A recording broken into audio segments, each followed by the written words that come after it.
Ah, the criminal mind, a swirling vortex of intricate plans, masterful deception, and leaving the price tag on their ski mask at the scene of the crime. It's almost as if they want to leave a breadcrumb trail for the detectives to follow.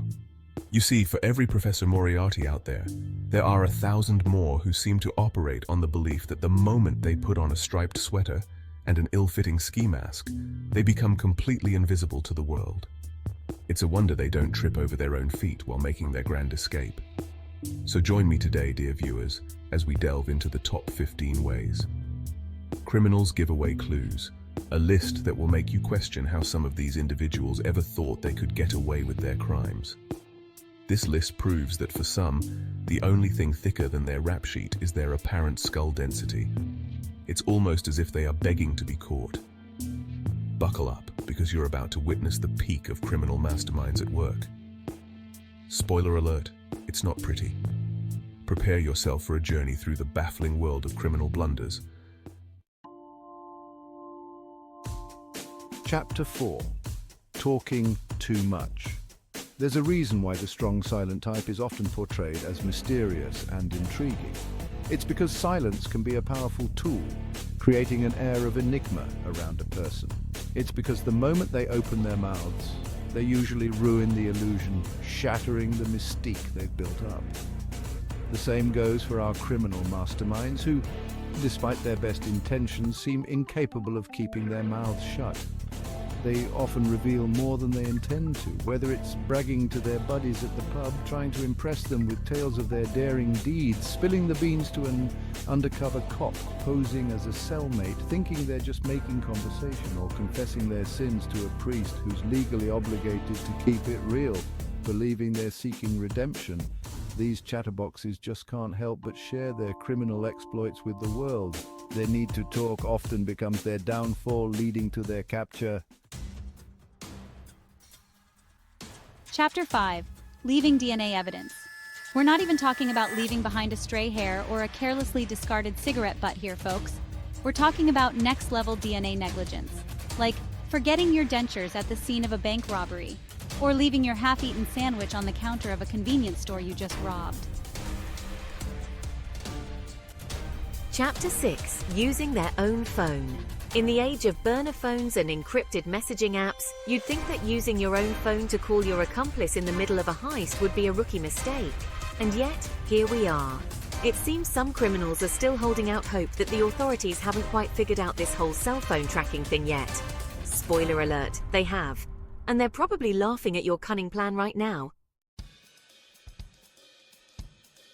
Look, I appreciate a good sense of style as much as the next person.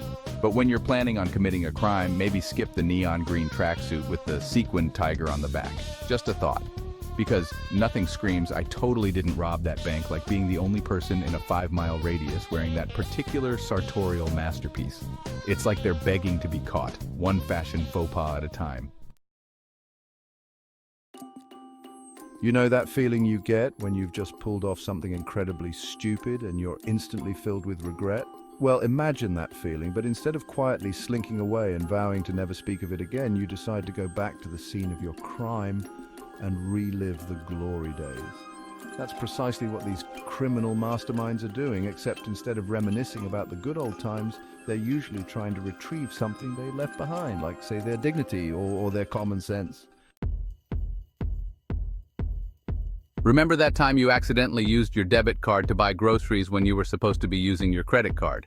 Yeah, these criminals are doing that. But instead of groceries, it's ski masks and crowbars.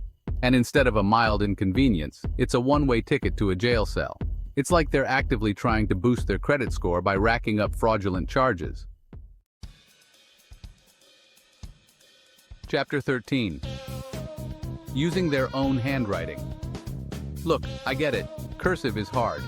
But maybe, just maybe, when you're penning a threatening note to the manager of the bank you're planning on robbing, you might want to consider, I don't know, typing it out? Or better yet, sending an email? Because nothing says I'm a criminal mastermind like a ransom note that looks like it was written by a 5-year-old who just discovered the magical world of permanent markers. Chapter 14. Ignoring security cameras.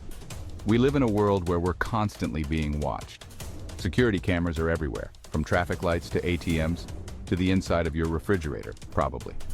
And yet, some criminals seem to operate under the assumption that these all-seeing eyes are simply there for decoration. They'll stroll right into a bank, faces clearly visible, and proceed to rob the place like they're starring in their own personal action movie. The only problem, they're not the heroes of this story. Chapter 15. Bragging about the crime. There's a fine line between confidence and sheer stupidity, and these criminal masterminds tap dance all over it. They'll pull off a heist, and instead of laying low and counting their ill-gotten gains, they'll immediately start bragging about it to anyone who'll listen. Bartenders, hairdressers, that creepy guy at the bus stop who keeps staring at pigeons. No one is safe from their tales of criminal daring-do. It's like they're actively trying to win a Darwin Award for most likely to incriminate themselves. So, there you have it, folks. Another thrilling episode wrapped up. Proof positive that while crime may not pay, it certainly provides endless entertainment for those of us smart enough to stay on the right side of the law. It's almost heartwarming, really, to see how these stories unfold. These criminal masterminds, with their bumbling antics and their complete lack of self-awareness, they're practically doing the police's job for them. It's like watching a comedy of errors. It's like they're participating in a giant nationwide game of Catch Me If You Can, except they're playing against a bunch of 5-year-olds with a head start. The irony is just too rich. Love you, my dear Phoenix family. Stay safe, stay smart, and always keep your eyes open.